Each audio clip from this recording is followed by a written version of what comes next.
오늘은 촬영 안 하려다가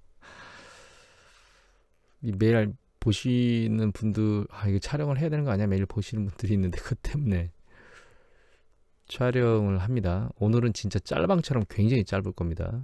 눈 떴다가 오면 없으실 끝났을 거예요. 오늘 중요한 거는 새벽에 연준 회의록이 나왔거든요. 이거는 한경 글로벌 마켓이고 정민석 기자께서 2월 17일 날 올리신 내용인데, 오늘 새벽에 올렸죠. 4시 42분에. 예상보다 빠른 속도로 기준금리를 인상하고, 그 다음에 QT도 그런 쪽으로 해야 되는 거 아니야, 이런 얘기들이 나왔어요. 그런 우리가 이미 들었던 그런 내용들이 나와서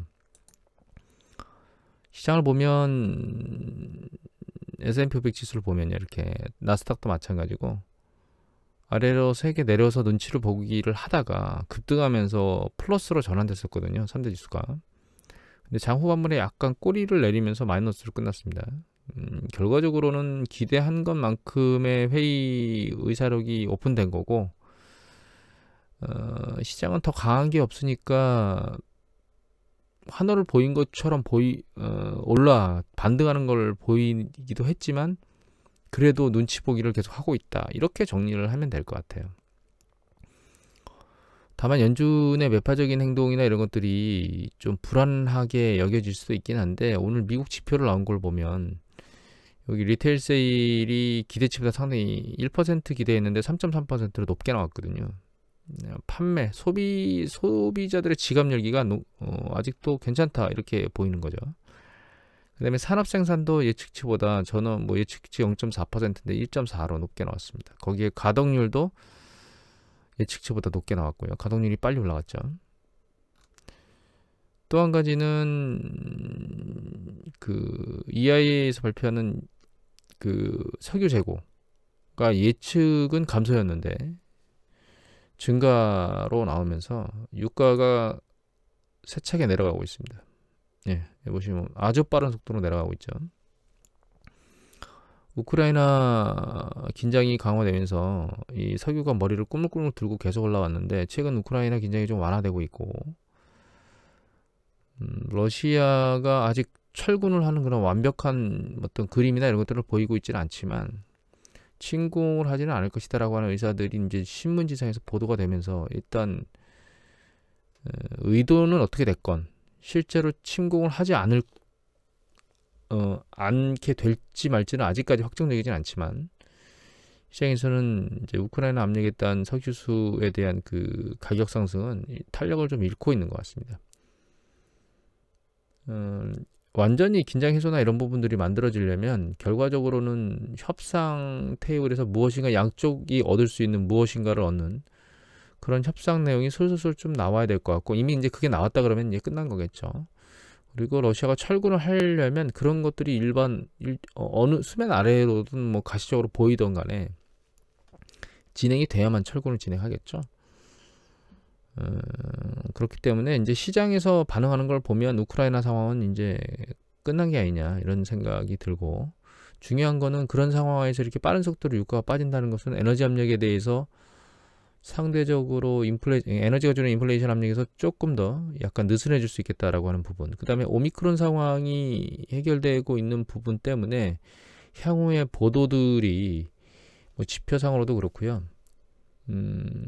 미국 내 유통이라든가 혹은 매대를 보면 되겠죠. 소매나 도매 쪽의 매대에서 결과적으로 제품이 빠져서 지금 없는 것들이 막 보이는데, 그런 것들이 쌓이고 이런 부분들을 보면 오미크론 상황으로 발생한 어떤 그런 유통망 문제가 해결이 됐다라고 볼 수도 있거든요. 그럼 그거 역시 인플레이션 압력에서 일정 부분 이제 그 압력이 누그러지는 그런 부분들이 보이게 되면 주식시장에 긍정적인 영향을 미치게 될 겁니다. 그리고 그런 방향으로 갈 거라고 보고 있고요.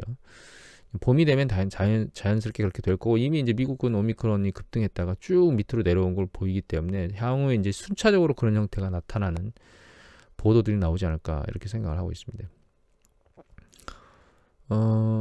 마지막으로 한 가지만 더 거론하면, 중국의 인민은행 이강 인민은행 총재가 한마디 하셨습니다. 이거 2월 16일자고요. 어제 기사, 아시아경제고, 기사는 누가 올리셨냐면 박뱅희 기자께서 올리셨는데, 여기 보시면 중국 중앙은행 인민은행의 이강 총재가 뭐라고 말했느냐, 인민은행이 올해 부양적 통화정책 기조를 유지할 것이다 라고 얘기를 했거든요. 그리고 인민은행은 지난 3월 보고서에서 2025년까지 5개년 잠재 성장률을 5에서 5.7%로 예상했는데, 여기 보시면 중국의 올해 경제 성장률이 잠재 성장률 수준을 보일 것이다 라고 말해서 이 정도 레벨 안에서 무엇인가를 만들겠다라고 얘기를 한다는 거죠. 그리고 블룸버그가 이코노미스트들한테 성장률 예상을 물어봤을 때 한 5.2% 할 것이다 이렇게 얘기를 하고 있어요. 그래서 지금 유럽하고 미국은 PMI 지수들이 괜찮게 계속 유지되고 있는데, 중국만 지금 50에서 지금 공방을 치고 있거든요. 중국 같은 경우에는 미중 무역 전쟁, 미중 충돌, 그거 이후에 중국 스스로, 당국 스스로 빅테크를 제재하고, 이 마윈께서 쏘아올린 제재공에 맞춰서 빅테크를 억제하셨고, 그 다음에 뭐 교육이라든가 혹은 대규모 데이터를 수집하는 기업들에 대한 어떤 제재, 감시, 거기에 마지막으로 이제 헝다 그룹 상황에서 보는 것처럼 그 부동산 부분에 대한 강력한 정책, 뭐 이런 것들이 계속 맞물리면서 주식시장도 그렇고요, 경제도 그렇고 어려움 과정 쪽으로 계속 진행이 되고 있었는데, 그런 것들을 커버하기 위해서 작년 하반기부터 뭐 기준금리라고 할 수 있는 뭐 LPR을 내린다거나 혹은 지준율을 내린다거나 이런 것들을 통해서 부양책을 계속 쏟아내 왔거든요. 올해도 일정 부분 부양책을 할 것이다 라고 얘기를 하고 있는 겁니다. 중국의 주식시장도 지금 시점이 거의 들어갈 만한 타이밍에 와 있는 상황이고,